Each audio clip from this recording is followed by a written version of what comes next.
You ask Tiger to solve. This deals with linear equations with one unknown. The final result is z equals 1.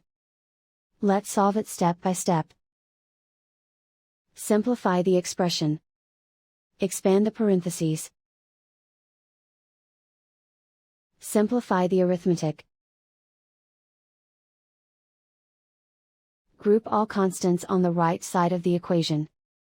Subtract 24 from both sides. Simplify the arithmetic.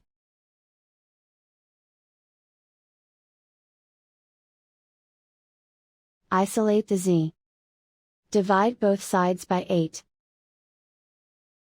Simplify the fraction.